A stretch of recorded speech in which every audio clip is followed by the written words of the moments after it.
Welcome to Mindfully with Tumishe, the podcast that invites you to explore mental health with honesty, compassion, and openness. Each week, your host, Tumishe Oladapokuku, shares personal stories and stories from people like you. Together, we'll confront mental health myths and build a space where imperfection isn't feared but embraced. From self-esteem struggles to relational conflicts, we're here to discuss it all, with guidance from experts and real raw stories that inspire healing. It's time to live mindfully. It's time to be compassionate with ourselves and each other. Mindfully with Tumishe, new episodes every week, available wherever you listen to podcasts or at blackimages.com.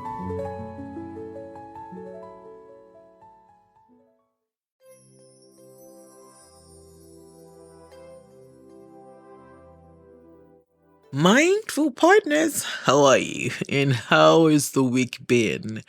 Settling into the second quarter mindfully with hope, curiosity, and a beginner's mind? I hope so, because that's what I am trying to do in this year. A year that has been full of uncertainties on the global stage and local levels. This series has been a roller coaster for me. Thinking of which part of the stories that speak to mine without sounding subby and adding inhibitions that will hold space for me and you. That was the real work for the series. But you know what? I will go through it over again. Even if it helps just one person, I would have fulfilled my objective. I will be very satisfied and feel accomplished. So, how do we bring these conversations full circle? Very simple. I am taking you back again, not 2016 this time. And I want to invite you to a story that I will call the story that saved a life. Over the past few episodes, we have explored some very difficult terrain and topics. We've spoken about wounds that many people carry in silence. We've spoken about survival. We've talked about healing and about the quiet work of understanding our stories. But today, I want to close out the series with a story from my early days in radio, a moment that changed how I understood the power of words. I know that all of us have heard that your words are powerful. For Christians, you hear it almost every time. The tongue is fire, your power lies in the tongue. Everybody, motivational speakers talk about the power of words and how we speak to ourselves and others. But what this moment did for me was teach me not just the power of words, it taught me the responsibility that comes with using words. So, 2005. It was still very early in my radio career. I was an absolute greenhorn trying to find my voice and niche. And one night during a late show, I asked listeners a very simple question. I did that every time I was on a night show. It wasn't a complicated question, or so I thought. It wasn't something I had rehearsed. In fact, I remember that particular day, I got to work late, and I was trying to look for what to fill up that segment with. So it was completely unrehearsed. And the question I asked was simple. If you could look at what you call a challenge directly in the face, what would you tell it? Remember, at this time, I had no idea what living mindfully was or anything like that. But we asked this question, the show continued, music played, cold skimming, and the night moved on. I didn't think much about the question after that, because it was just actually that night was just very funny. I remember everything about that night, but that's not what we're talking about right now. I had forgotten about that night until one Christmas broadcast, the Christmas broadcast of 2005. Why do I keep saying 2025? 2005. A special Christmas broadcast I was part of. A lady called in and she said she wanted to thank me. At first, I'm like, thank me? I didn't understand why, of course. Then she told me something I would never forget and changed the trajectory, if you will, of my career. She said that night that I asked that question, she had planned to take her life. She'd made the decision, there's nothing else going to change it. But then she remembered that I would come up at 10 p.m. and said to herself, let me listen to Tumishe one last time. And that was when she heard that question. If you could look at your challenge in the face, what would you tell it? She said to me, the question made her pause, and that pause changed everything. What did that moment teach me? That moment changed the way I approach broadcasting forever. My music, my playlist, my scripting, before I put on the mic, that moment changed it. Because I realized something very important. When we speak, when we ask questions, when we tell stories, we never truly know who is listening. We never truly know the state of their minds. We never truly know what phase of life they are in. Some people are listening casually. Others are listening while carrying burdens we cannot see.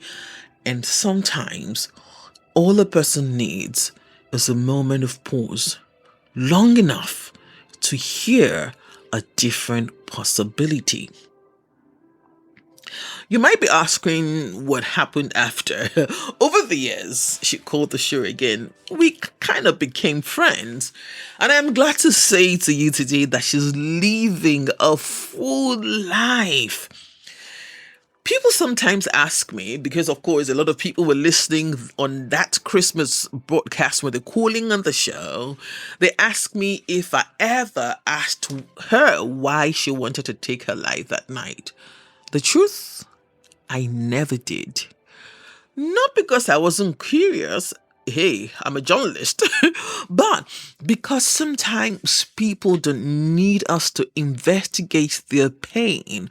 They simply need someone willing to sit with them while they find their way back to themselves. So whenever she called, whenever we spoke around that season, I was simply there, listening, talking, holding space, and sometimes that is just enough. By the way, I got her permission to share the story. Earlier in the series, I had mentioned something about myself. I had said that sometimes when I talk about how we respond to things, people may think I am too sensitive. And if I am being honest, there are days when even I wonder about that, because the world can be a very hard place. And as a person living with bipolar affective disorder, I really do think that I may be coming off too sensitive. But when you look at what is happening around us, in our homes, in our communities, in our country, and across the world, it is very easy to become cynical. I tell you that it is even easier to become hardened, and easier still to become jaded. You want to hear a confession? Sometimes I feel that pull too. But the reason I work so hard not to become jaded is because of moments like that phone call back in 2005. Moments that remind me that our words matter, that our presence matters, that a simple question can create a pause long enough for someone to choose life again.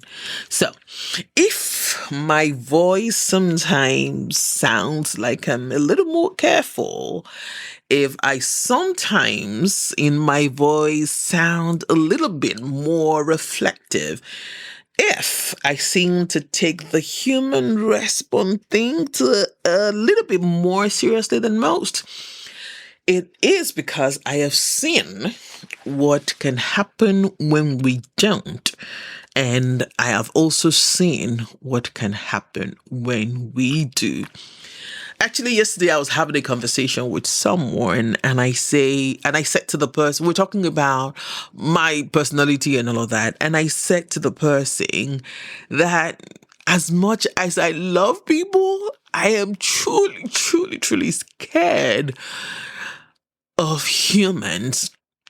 But the truth also is, no matter how much my fear of humans cripple me sometimes, love always compels me to be more reflective, to take the human response a little bit more seriously than most people. It makes me sound a little more careful because that lady back in 2005 chose life again just because I used words with responsibility.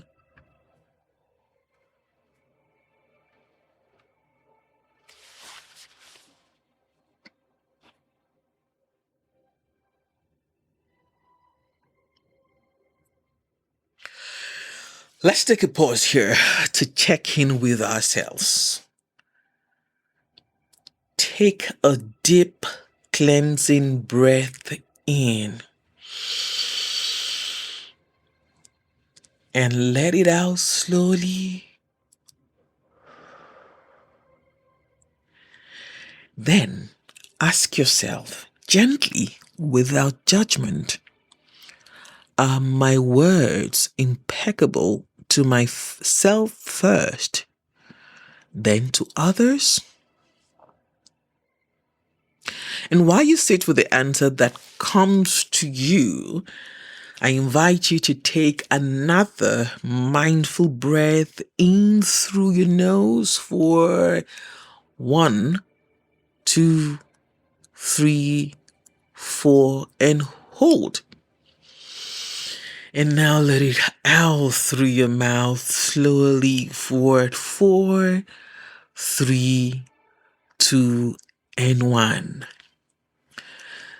Let it go. Now, let's get back to the show.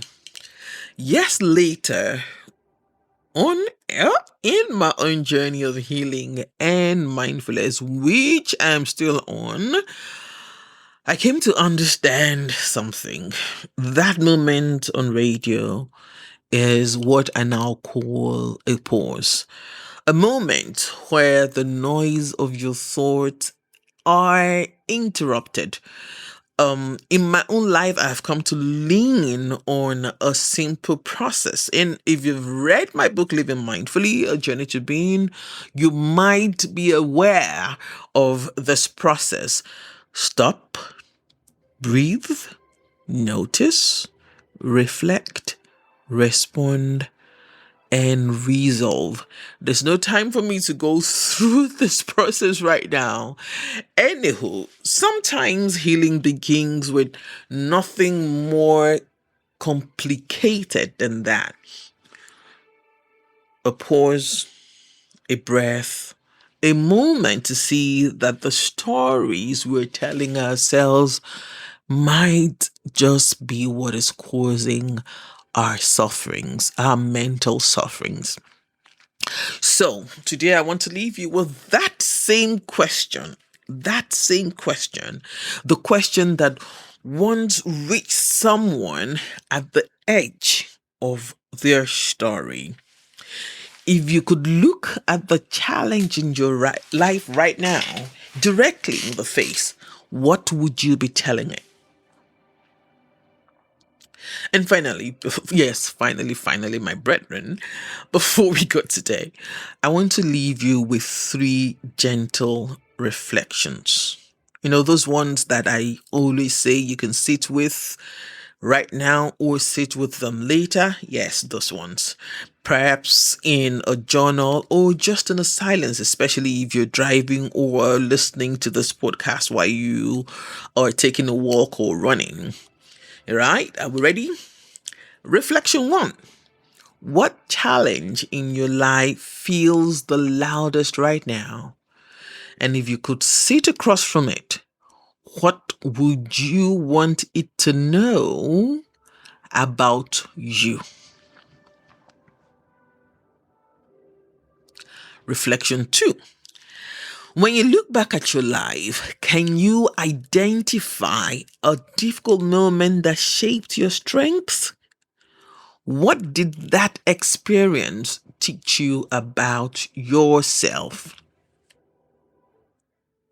And finally, reflection 3. Imagine speaking to the younger version of yourself, the one who was quietly observing the world, trying to understand people and their stories. What would you say to reassure that younger self today? Take your time with these questions. Healing is not a race. It is a journey, one that you will be on till the day you are called. And sometimes the most courageous things we can do or think we can do is to pause. Again, stop, breathe, notice, reflect, respond, and resolve. And remember that our story is still being written. Your story is still being written. So wherever you are on your journey, I, Oluwatumishe, am rooting for you. Do not forget, your healing does not need an audience. And if life ever feels overwhelming again, maybe all it takes is just one honest question to remind you that a story is not over yet. In case you missed it, you may want to listen to the 4 episodes in this series, the ones that we've explored in the last 4 weeks. The first is on perspectives, the second is on stories that hurt, the third is healing is the new high, and of course, this episode, the story that saved a life, or the question, pardon me, that saved a life. If anything in this episode resonated with you in any way, follow, share, give us a like. That gives us a little bit more visibility. And honestly, I would truly appreciate it. Then, if you think it supports your healing journey or your journey in any way, join the WhatsApp group. Link is in the show notes. And you and I can continue, and maybe we can help each other, hold each other's hands to gain more clarity. Oh, one more thing before I go. I spoke briefly about my book in the course of this episode. The title, Living Mindfully, A Journey to Being. If you need to get a copy, check the show notes. You can also find it on Amazon, on Seller, and Robin Heights. Thank you, gracias. I'm very grateful for that. A shout out to my mindful, albeit very funny assistant, Toby Ogusui. Love yourself. Love your neighbor. Love your country. Above all of these, love God. He is the essence of your being. I am Oluwatomishi Oladapo Kuku. Stay mindful.